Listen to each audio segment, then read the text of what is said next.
कर्म कभी चुप नहीं रहता। कहते हैं ना, इंसान जो करता है वही एक दिन लौट कर आता है। लेकिन ये बात रवि को कभी समझ नहीं आई। रवि एक छोटे शहर में रहने वाला लड़का था। पैसे का भूखा नहीं था, पर जल्दी अमीर बनने की भूख उसे अंधा बना चुकी थी। उसे फर्क नहीं पड़ता था कि सामने वाला कौन है, बस उसे फायदा दिखना चाहिए था। रवि एक प्राइवेट ऑफिस में काम करता था। वहीं एक बूढ़े चौकीदार थे, रामू काका। हर सुबह मुस्कुरा कर कहते, बेटा, भगवान तुम्हें आगे बढ़ाए। रवि कभी जवाब नहीं देता। उसे लगता था, ये बूढ़ा क्या जाने दुनिया क्या होती है। एक दिन ऑफिस में नया टेंडर आया।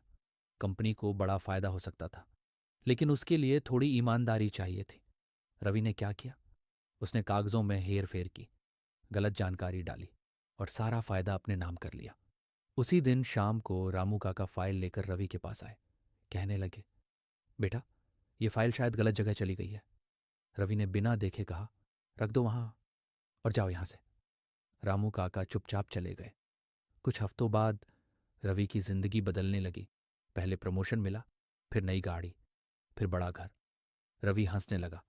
देखा, दुनिया में वही जीतता है जो चालाक होता है। लेकिन उसी समय एक चीज बदल गई। रामू काका ऑफिस आना बंद हो गए। किसी ने कहा, बीमार हैं। रवि ने कंधे उचका दिए। एक दिन अचानक ऑफिस में जांच बैठ गई। सरकारी अफसर आए, पुराने रिकॉर्ड मांगे गए।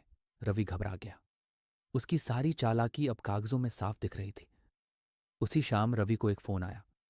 आपके खिलाफ शिकायत हुई है। फोन कट गया। रवि की सांसें तेज हो गईं। अगले दिन जब रवि ऑफिस पहुंचा तो उसने देखा, रामू काका वहीं खड़े थे।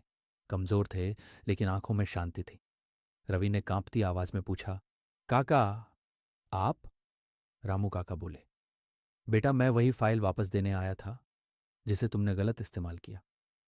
पता चला, रामू काका कभी चौकीदार नहीं थे। वो उसी टेंडर से जुड़े एक रिटायर्ड अधिकारी थे।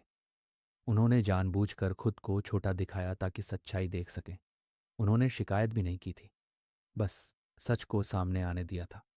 रवि की नौकरी चली गई, गाड़ी चली गई, इज्जत चली गई, सब कुछ। कुछ महीनों बाद रवि उसी ऑफिस के बाहर छोटी सी चाय की दुकान पर बैठा था। तभी रामू काका वहां से गुजरे।